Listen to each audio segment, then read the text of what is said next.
오늘은 예수님의 탄생을 기념하는 그 성탄 주일입니다.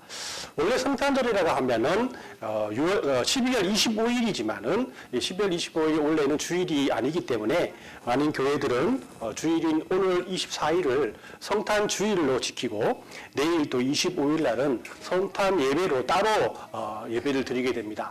하지만 우리 주한의교회는 장소 문제 때문에 오늘 성탄 주일 겸 성탄 예배를 함께 드리고 내일은 또 가족별로 여러분들 가족별로 크리스마스를 기념하는 그런 시간을 가지면 되겠습니다. 생일은 이렇게 여러모로 사람들의 인생에 아주 중요한 날인 것 같습니다. 자기가 이 땅에 한 생명체로 태어난 날이기도 하고 매년 한 번씩 생일을 하면서 자기의 나이가 얼마나 되었는가를 확인하고 또 기르시는 부모님과 가족들이 그때의 일을 생각하며 아이를 축복하는 날이기도 하기 때문입니다. 어떻습니까? 여러분들이 태어났을 때 있었던 일들을 지금도 기억하고 계십니까? 여기 계신 분들 중에 아무도 그런 기억을 가지고 있지 않을 거예요. 혹시라도 자기가 태어난 날이 어떤 일이 있었던가를 기억하는 분들이 있다면 실제로 그 당시의 일이 기억나는 것이 아니고 이후에 부모님들이나 아니면 주위의 사람들의 이야기를 듣고 스스로 만들어낸 기억이라고 할 수가 있습니다. 그렇기 때문에 여러분들이 태어난 날을 분명히 하시는 분들은 여러분들이 아니라 여러분들의 부모님밖에 없다라는 것이죠. 여러분들이 태어날 때 비가 왔는지 눈이 왔는지 얼마나 진통 중에 나왔는지 그때 함께 계시던 분이 누구신지 여러분들은 아무것도 모릅니다만은 여러분들 주위에 계신 부모님이나 여러분 친척들만이 안다라는 것이죠. 여러분들은 단지 태어나자마자 찬 공기를 마시면서 고함을 지르면서 운 것밖에 없다라는 것이죠. 이렇게 생각하면 여러분들이 태어날 때 여러분들은 그날 태어난 몇만 명의 아이들 중 한 아이였을 뿐입니다. 하지만 여러분들의 출생을 특별하게 한 것은 여러분들의 부모님 때문이죠.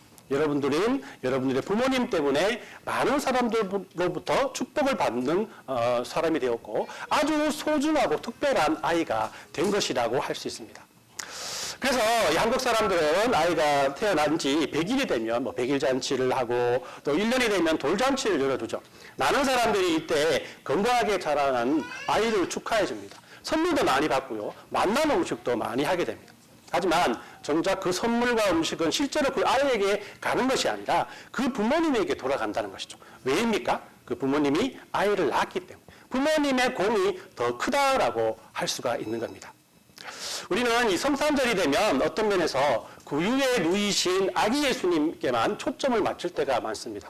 당연한 일이죠. 이 세상을 구원하시기 위한 메시아께서 이 땅에 태어났기 때문이고 또 우리를 죄에서 구원해 주시기 위해서 십자가의 고난을 받으실 예수님께서 이 땅에 태어나신 날이기 때문에 당연히 예수님께서 주인공이 되어야 합니다.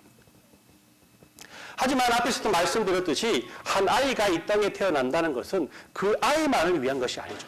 부모님의 수고도 역시 기억되어야 한다는 것입니다. 오늘은 이 성탄 시리즈 마지막 설교로서 예수님의 첫 생일인 성탄일에 어떤 면에서 묻혀서 지나갈 수 있는 존재인 그의 부모님, 더 나아가서 실제적으로 예수님을 이 땅에 보내신 아버지 하나님에 대한 이야기를 여러분들과 나누어 보려고 합니다. 우리는 예수님을 이 땅에 보내신 유괴 부모님이 요셉과 마리아라는 사실을 우리 이미 알고 있어요. 그분은 이 세상의 조롱과 멸시를 받는 어려운 상황 속에서도 아이를 무사히 낳게 되었고 아이를 또 훌륭하게 키워가게 됩니다. 하지만 예수님을 이 땅에 보내신 실제적인 분이 바로 누구십니까? 바로 하나님 아니겠습니까? 우리는 그가 만들어낸 이야기가 아니라 성경이 예언하신 진리의 말씀을 통해서 이것이 진정된 진리라는 사실을 인정하고 또 믿게 되게 됩니다. 그러나 우리는 성경의 예언만을 가지고 이렇게 믿고 있지는 않죠. 가장 중요한 것이 무엇이겠습니까? 실제로 당사자인 예수님께서 자신을 이렇게 어떻게 생각했는가에 대해서 예수님께서 남겨놓으신 말씀을 통해서 그 증거를 더 확실하게 유추할 수가 있습니다. 네, 감사합니다. 이게 더 낫네요. 자, 예수님께서 자신을 어떻게 생각했는가에 대한 더 증거가 바로 어디 있습니까? 바로 예수님께서 말씀하신 성경 말씀에 있다라고 할 수 있어요. 이렇게 예수님께서 하신 그 말씀을 통해서 우리는 예수님께서 태어나신 성탄절의 의미를 더욱 풍성하게 느낄 수가 있습니다. 오늘 읽은 요한복음 17장의 말씀을 통해서 예수님께서 설명하시는 하나님을 우리가 알아가면서 2000년 전에 베들레헴에 태어난 수많은 아이들 중에 왜 예수님께서 특별한 아이가 되었고 수천 년이 지난 지금까지도 우리가 이 아이를 기념하는지에 대해서 바른 이해를 삼았으면 좋겠습니다.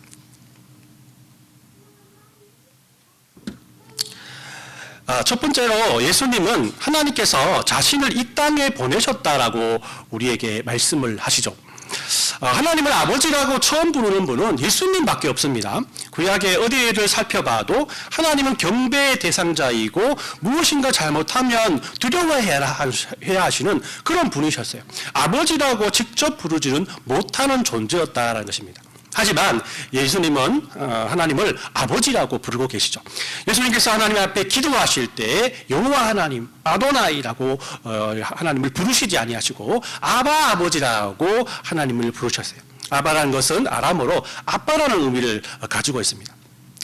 하나님께서 예수님의 아버지가 되신 것은 하나님께서 우리들을 어떻게 생각하는지에 대해서 잘 보여주는 증거라고 할 수 있어요.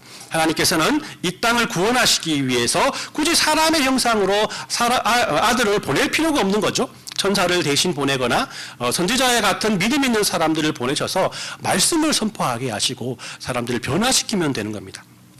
이 구약을 보면 하나님께서는 선지자나 천사들을 이 땅에 보내셔서 하나님의 뜻을 사람들에게 나타내 보냈습니다. 하지만 그들은 잠시 회개하고 하나님께로 돌아왔지만은 또다시 죄악의 길을 걸어가게 되는 것이죠. 이런 우리들의 연약함을 아시고 하나님께서는 자신의 독생자를 이 땅에 사람의 모습으로 보내신 것이에요. 이런 하나님의 모습을 통해서 하나님께서는 이 세상을 자기 마음대로 막대하는 피조물로 본다기보다는 자신의 분신과 같은 아들로 대하신다는 것을 우리는 확인할 수가 있다는 것입니다. 즉 예수님이 오시기 전 사람들과 이 세상은 창조주와 피조물과의 관계였어요. 하나님을 대면하지 못하고 성막이나 제사를 통해서만 하나님을 만났고 또 하나님과 직접적으로 대화하지 못했어요. 하지만 예수님이 이 땅에 오신 후 사람들은 이제 두려움의 존재로 하나님을 바라보는 것이 아니라 아빠라고 부를 수 있는 아버지와 아들의 관계가 되었다라는 것입니다. 이런 은혜를 주시기 위해서 예수님께서는 하나님께서 자신을 이 땅에 보내셨다고 우리들에게 말씀하고 있는 거예요. 오늘은 요한복음 13장 3절 말씀만 읽었지만은 우리 2절 3절 말씀을 한번 다시 여러분들에게 읽어드리도록 하겠습니다. 아버지께서 아들에게 주신 모든 사람에게 영생을 주게 하려고 만민을 다스리는 권세를 아들에게 주셨음이로소이다. 영생은 곧 유일하신 참 하나님과 그가 보내신 자 예수 그리스도를 아는 것이니이다. 예수께서 잡히시기 전 마지막 기도를 하시면서 이런 고백을 한 거예요. 하나님의 아들만이 가지고 있던 아들의 영광이 아들이 이 땅에 오심으로 그대로 이 땅에 많은 사람들에게 이르렀다. 하나님의 아들만이 가지고 있던 영생과 은혜와 다스리는 권세가 예수님께서 이 땅에 오심으로 이 세상 모든 사람들에게도 그대로 이루어졌다라고 말씀을 한 겁니다. 그래서 영생이란 것은 유일하신 하나님과 그가 보내신 자 예수님을 아는 것이라고 분명히 우리에게 강조하고 있는 것이죠. 계속해서 예수님의 말씀을 들어보면 요한복음 17장 20절과 21절 말씀을 한번 살펴보도록 하겠습니다. 내가 비옵는 것은 이 사람만 위함이 아니요 또 그들의 말로 말미암아 나를 믿는 사람들도 위함이니 아버지여 아버지께서 내 안에 내가 아버지 안에 있는 것 같이 그들도 다 하나가 되어 우리 안에 있게 하사 세상으로 아버지께 나를 보내신 것을 믿게 하소서라고 말씀을 해요. 또 17장 25절 말씀을 보면 의로우신 아버지여 세상이 아버지를 알지 못하여도 나는 아버지를 알았사옵고 그들도 아버지께서 나를 보내신 줄 알았사옵나이다 라고 말씀을 하죠. 이 잡히시기 전 무엇보다도 배신과 불의와 고문과 조롱을 받으시며 십자가에 못 박힌다는 공포 앞에서도 유언과 같이 남기신 예수님의 이 기도는 오로지 아버지 하나님께서 자신을 이 땅에 보내셨다는 것을 많은 사람들이 알기를 원한다는 예수님의 깊은 마음이 표현되어 있는 것입니다. 예수님께서는 이렇게 자신을 이 땅에 보내신 것은 아버지를 하나님이라고 말씀하시고 또 자신이 이 땅에 오심으로 자신이 하나님의 보좌 우편에 계셨을 때 가지고 있었던 모든 영광과 은혜들이 이 세상에 전해지게 되었다라고 말씀을 하고 있는 것입니다. 자, 그러면 왜 하나님께서는 자신의 독생자 아들을 이 땅에 보내셨을까? 두 번째로 예수님의 말씀을 들어보면 바로 하나님께서 자신을 사랑하시기 때문이라고 예수님께서는 말씀하고 계십니다. 여러분들 부모가 아이가 태어나게 되면 자신을 나타내기보다는 아이에게 초점을 더 맞추게 되는 이유는 아이를 사랑하기 때문이 아니겠습니까? 아이가 태어나서 아이를 보러 온 사람들에게 내가 얼마나 고생을 하면서 아이를 낳았는지 이렇게 자랑만 하는 부모님들은 매우 적을 것입니다. 물론 힘들게 낳았다는 말은 하지만은 문화나라 온 사람들이 아이는 보지 않고 산모에게만 집중을 한다면 도리어 이것이 섭섭함을 유발하게 되는 것이죠. 아이를 위해 돌잔치도 하고 백일잔치도 하고 아이들의 생일을 부모님이 준비하는 이유가 무엇입니까? 아이가 기뻐할 일이 뭐 있겠습니까? 그죠? 준비한 음식 하나 먹지 못하고 금덩이 준다 해도 그 아이가 알겠습니까? 그냥 엄마가 주는 젖병 하나면 만족하는 것이 아이인 것입니다. 그럼에도 불구하고 부모님들이 이렇게 수고하는 것은 그 아이를 사랑하는 마음 때문이라고 할 수 있어요. 예수님께서도 하나님께서 자기를 이 땅에 보내신 것은 하나님께서 자신을 사랑하기 때문이라고 이렇게 우리에게 말씀하고 있는 것입니다. 그럼 이런 생각 들지 않습니까? 하나님께서 예수님을 사랑하는 것은 당연한 일이다. 왜냐하면 아버지는 아들을 사랑하기 때문이란 거죠. 그러면 그 사랑하는 아들을 왜 굳이 이 땅에 고난을 받으실 것을 알면서도 보냈냐라는 것이에요. 이에 대해서 예수님의 대답을 한번 확인해 보도록 하겠습니다. 17장 22, 23절 말씀을 제가 읽어드립니다.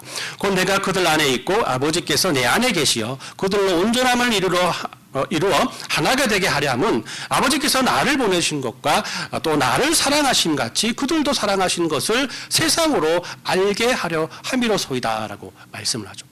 자, 이 말씀을 약간 또 어려워서 공동번역으로 다시 한번 여러분들에게 소개해 주면 이렇게 됩니다. 내가 이 사람들 안에 있고 아버지께서 내 안에 계신 것은 이 사람들을 완전히 하나가 되게 하려는 것입니다.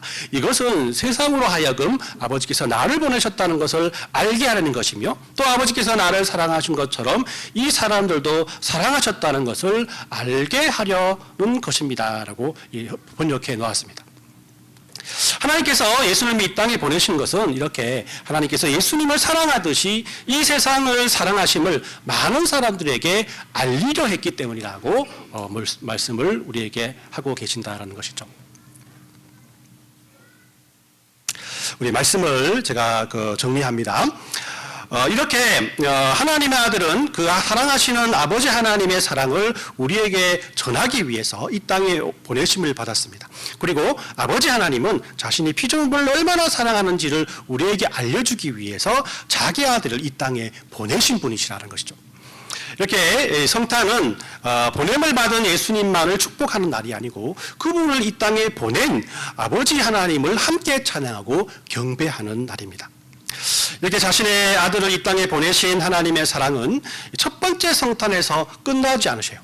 예수님께서는 우리를 위해서 또 다른 놀라운 계획을 가지고 있기 때문인데 예수님께서 어떤 놀라운 계획을 가지고 있는지 우리 예수님의 기도를 통해서 다시 한번 확인하도록 하겠습니다. 17장 18절 말씀에 아버지께서 나를 세상에 보내신 것 같이 나도 그들을 세상에 보내었고 라고 말씀하죠.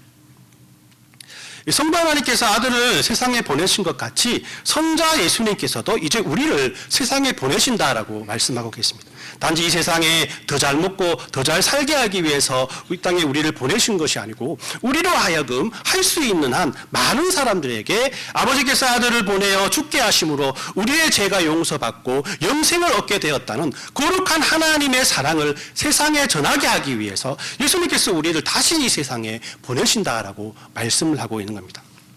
성탄절을 맞는 우리는 이렇게 하나님 아버지께서 사랑으로 독생자 예수님을 하늘에서 이 땅에 보내신 것처럼 또한 하나님의 사랑으로 이 땅에 보내심을 받았다는 사실을 우리가 기억하기 위한 것입니다. 모쪼록 이번 한 주간은 이 보낸 자와 보냄받은 자의 사랑과 은혜를 우리가 잘 깨닫고 가족과 이웃과 친구에게 그런 사랑들을 전하는 그런 성탄이 되었으면 합니다. 그리고 여러분들의 감사 노트에 더 풍성한 감사의 제목들이 하루하루 넘쳐나시길 예수님의 이름으로 축원합니다. 아멘.